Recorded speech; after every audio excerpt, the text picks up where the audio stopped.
गरीब बहू के चावल, अमीर बहू की रोटी। ये लीजिए माँ जी, आपकी घी लगी रोटी।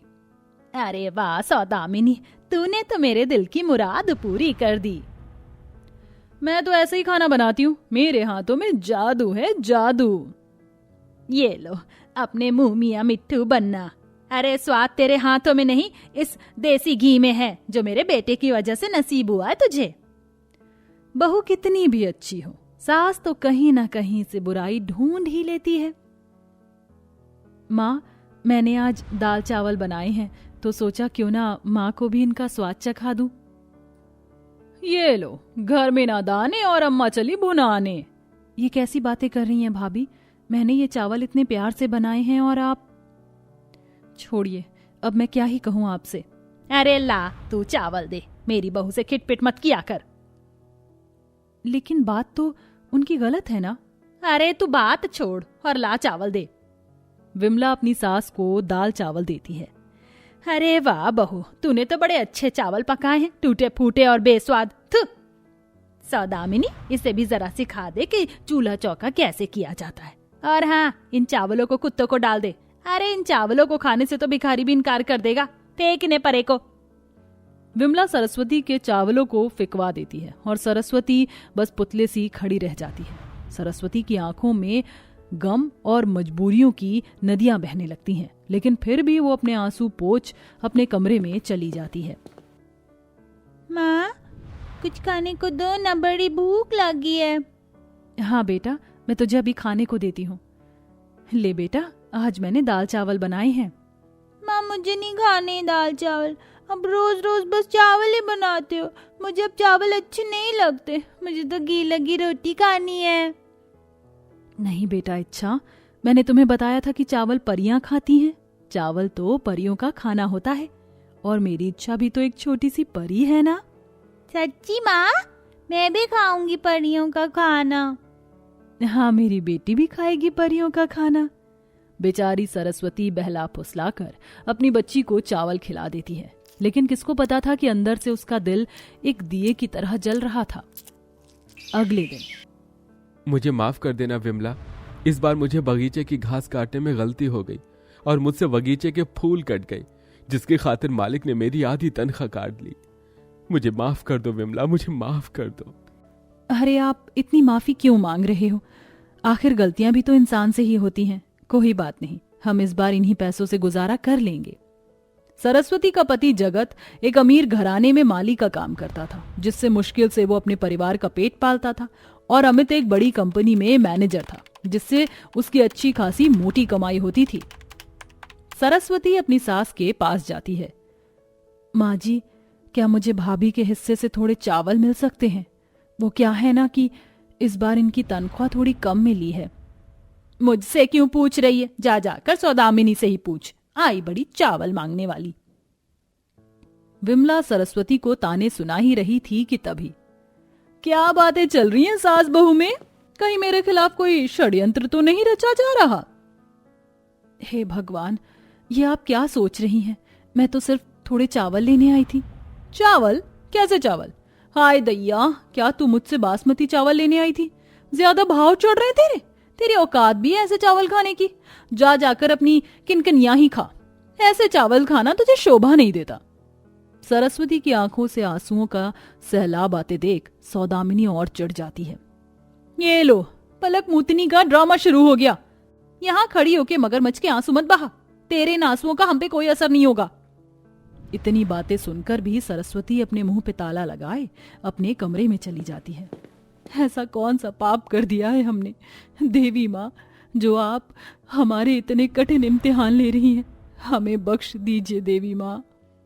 माँ, क्या हुआ? आप रो क्यों रही हो? मैं रो कहाँ रही हूँ बेटा, ये तो मेरी आंख में कुछ चला गया था, जिसकी वजह से आंखों में पानी आ गया। कोई बात नहीं माँ, ये लीजिए, मेरे कपड़ों से अपनी आंखें साफ कर लीजिए। इच्छा अपने आस्तीन से सरस्वती के आंसू पोंछती है। अपनी मासूम बच्ची को ऐसा करता देख इतने गम में भी सरस्वती के होंठों पर एक मुस्कान आ जाती है।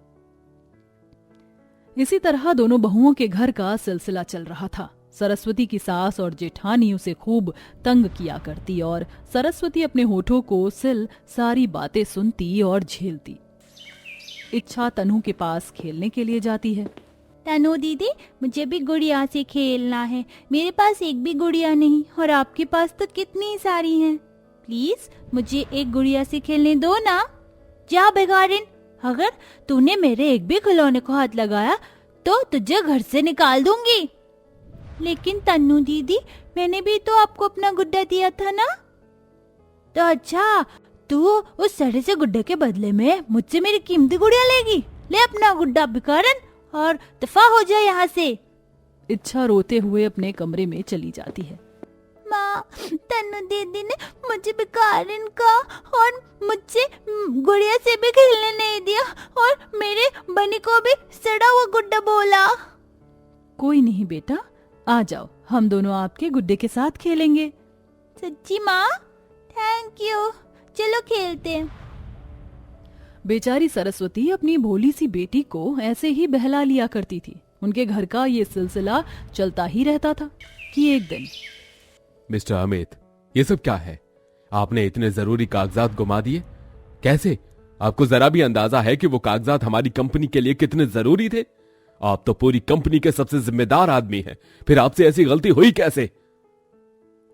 पता नहीं बॉस, मैंने तो वो कागज बड़े संभाल के रखे थे, लेकिन पता नहीं वो कैसे गायब हो गए। गायब हो गए? अरे जमीन खा गई या आसमान निकल गया? बस मिस्टर अमित, मैं आपको अब इस कंपनी में नहीं रखना चाहता। आपकी इस लापरवाही से मुझे बहुत नुकसान हुआ है। So mister Amit, you are fired. अरे अरे ऐसा मत कीजिए बॉस, प्लीज प्लीज मुझे एक मौका तो दीजिए। आपकी वजह से हमें बहुत बड़ा नुकसान हुआ है। आपने पूरे 5 लाख खाक कर दिए। अब आपको ही इस नुकसान की भरपाई करनी होगी, नहीं तो मैं आपकी पुलिस में कंप्लेन करूंगा। आप ऐसा कैसे कर सकते हैं बॉस?